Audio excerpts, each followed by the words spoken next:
All right, welcome to Notes 10-2. This is on page 136 in your book. And today's learning goals are to add and subtract rational expressions and simplify complex fractions. All right, so complex fractions, we'll get to that at the end, but a complex fraction is like a fraction within a fraction, which all students absolutely love. That's a joke. All right. So we're going to start off with adding and subtracting with fractions. So before we begin, let's go back to something that we learned like way back in elementary school. So add or subtract fractions. Okay, you need first a common denominator. So find the common denominator. And then after you find the common denominator, you second, right, is to make an equivalent fraction or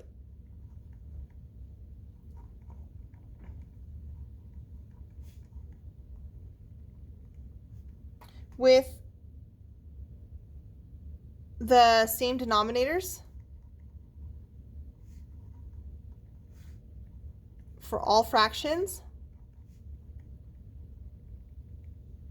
And then third is you only add numerators. Or you could subtract, right? Add or subtract only the numerators. So we're going to do a basic example. So we'll do two actually.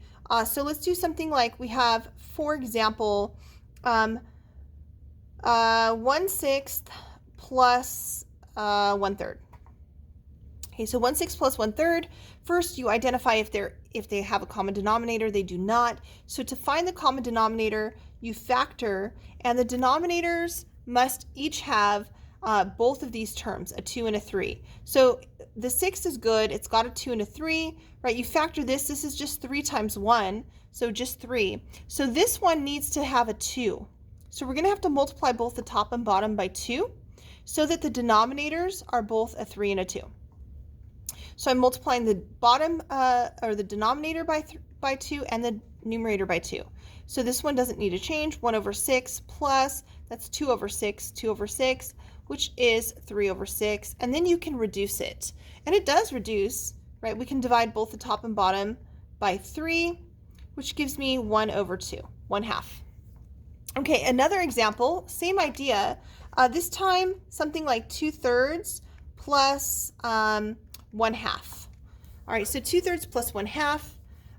There's this one, the only factor is a 3. This one is a 2. So this one, right, we've got to multiply by whatever's over here, which is a 2. And if I do it to the bottom, I have to do it to the top. And then here we need to multiply by whatever's in this denominator, which is 3. Again, I have to do it to both the top and bottom, the numerator and the denominator.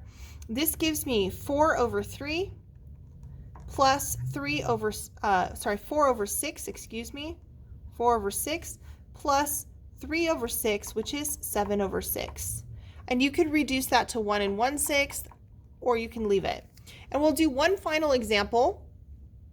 So how about if we have something like 5/6 plus 1/8. All right, so we're going to kind of go back to this one. This one we have to factor. So we're going to factor this is 2 times 3.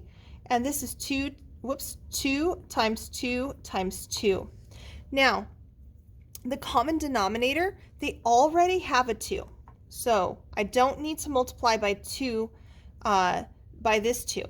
But what I see is that this fraction is missing another 2. So I need another 2 here and another 2. And anything that I do to the denominator, I must do to the numerator, so I have to multiply the top as well. This fraction is missing the 3, so I multiply both the top and bottom by 3.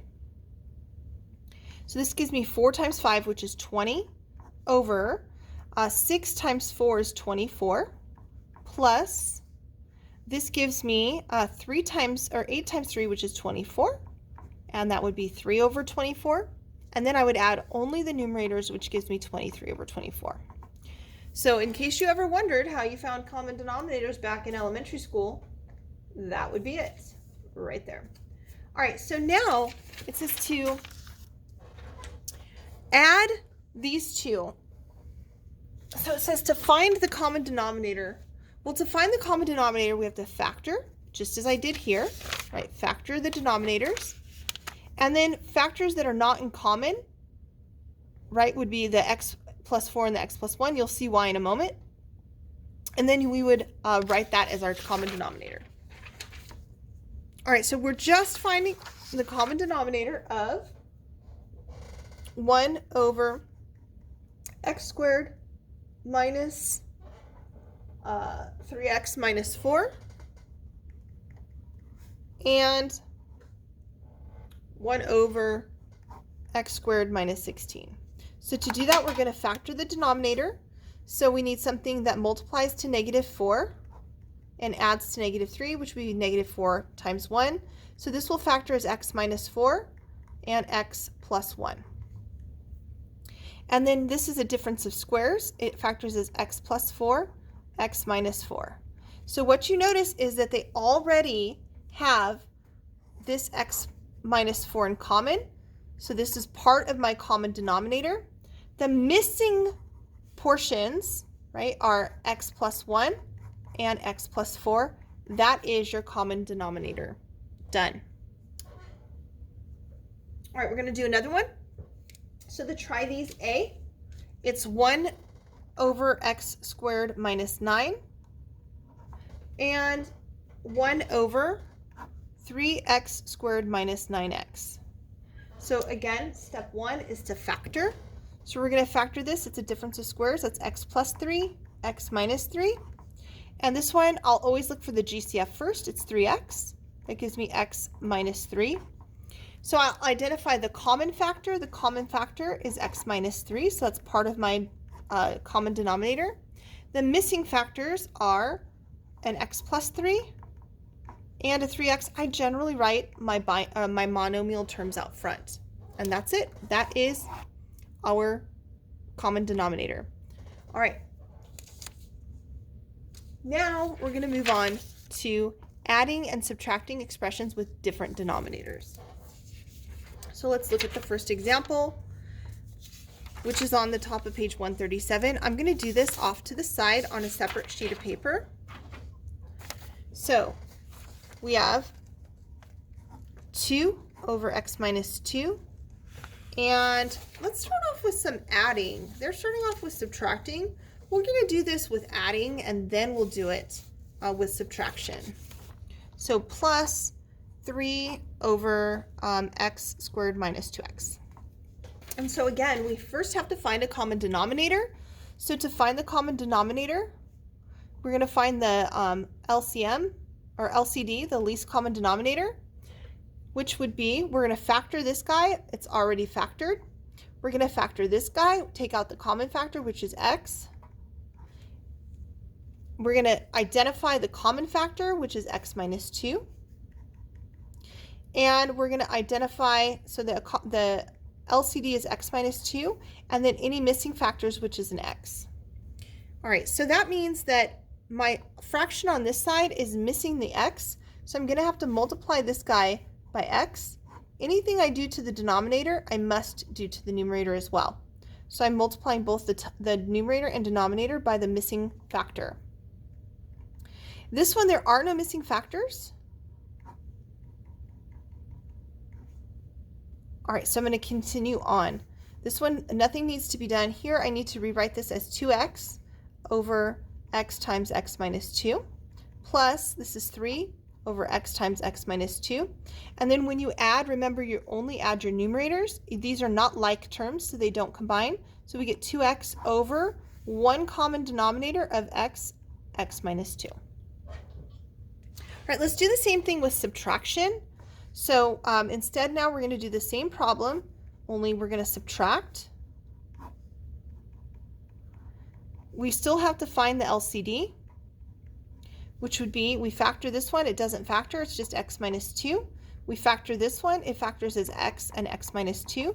So the LCD is x times x minus 2.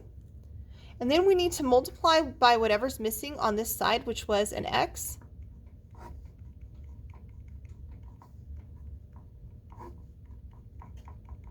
Now that we have a common denominator, we can go ahead and simplify. This is 2x over x times x minus 2 minus 3 over x times x minus 2. And we can now only subtract the numerators. Remember, these are not like terms. Oh, this is 2x plus 3. I'm sorry, I just noticed I forgot to add my 3. I apologize. So this should be 2x plus 3 over x times x minus 2. And this is 2x minus 3 over x times x minus 2. All right, at this point I'm going to pause and I'm going to do the try. I want you to do the try these right here. And then we'll come back on the next video with those.